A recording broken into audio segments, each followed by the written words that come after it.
تو میں پہلا میرا پوائنٹ ہے کہ انسان کی تخلیق کا مقصد و ہدف.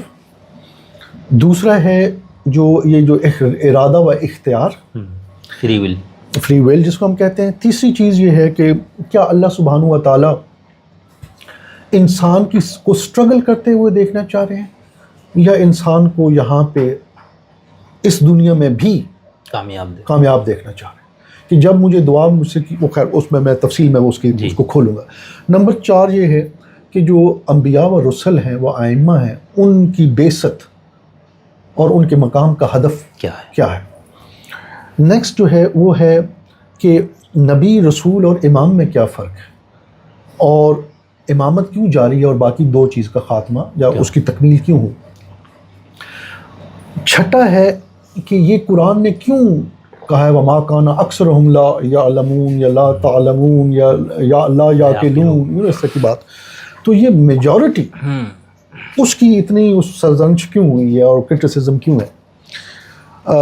نیکسٹ ہے کہ یہ جو فئت قلیلہ ہے یہ اللہ سبحانہ و تعالیٰ کی یہ کوئی کوالیفائڈ فئت قلیلہ ہے یا کوئی سی ایک فئت قلیلہ ہے. فئت قلیلہ چھوٹی جماعت. ہاں جی، یعنی جو مائنورٹی ہم آسان. تو یہ مائنورٹی کو اتنا کیوں پیمپر کر رہا ہے اللہ تعالیٰ اور میجورٹی کو اتنا کرٹیسائز کیوں کر رہا ہے اللہ تعالیٰ. ٹھیک ہے، اس کو بھی ہم سمجھیں گے. اور یہ ساری چیزیں مربوط کرنا بھی میری ذمہ داری ہے. ٹھیک ہے، کیونکہ ہم آئیڈیالوجیکل انداز میں سمجھنے کی کوشش کریں. نمبر نیکسٹ ہے کانفلکٹ بٹوین دا پارٹ. تو حزب اللہ و حزب الشیطان یہ محاورے قرآنی ہیں، تو اس کو ہم سمجھیں گے کہ یہ کیوں محاورے استعمال ہوئے.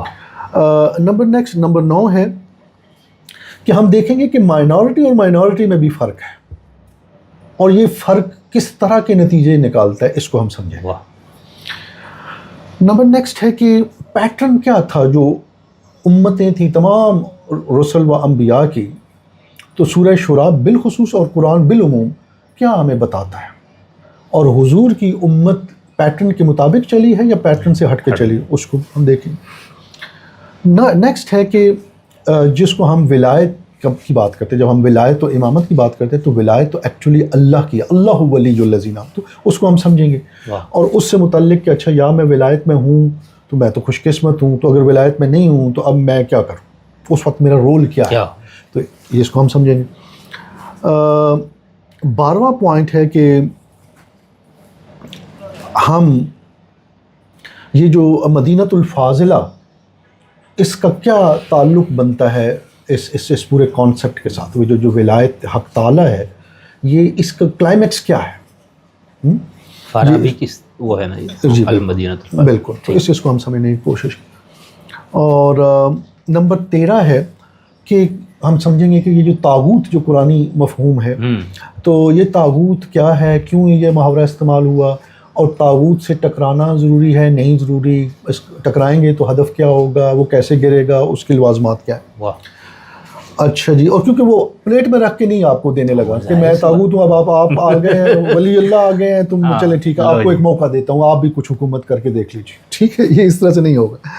اور جو 14واں پوائنٹ ہے وہ یہ ہے کہ ہم دیکھیں گے کہ جو یہ ذبح عظیم کا جو ایکچولی آپ کا سوال ہے وہ 14ویں پوائنٹ میں پھر وہ جب جڑے گا تو پھر ایک پکچر ہمیں سامنے آئے گی کہ یہ ذبح عظیم کیا ہے، امام حسین علیہ السلام نے یہ قربانی کیوں پیش کی اور یہ کیوں ایک سرمشق بنی ہے ہمارے لیے. رائٹ، تو یہ 14 پوائنٹس ہیں جن کو میں اب کوشش کرتا ہوں اللہ تعالیٰ مجھے توفیق دے کہ میں اس کو آپ کے سامنے 20 منٹ میں کوشش کرتا ہوں سامنے رکھنے.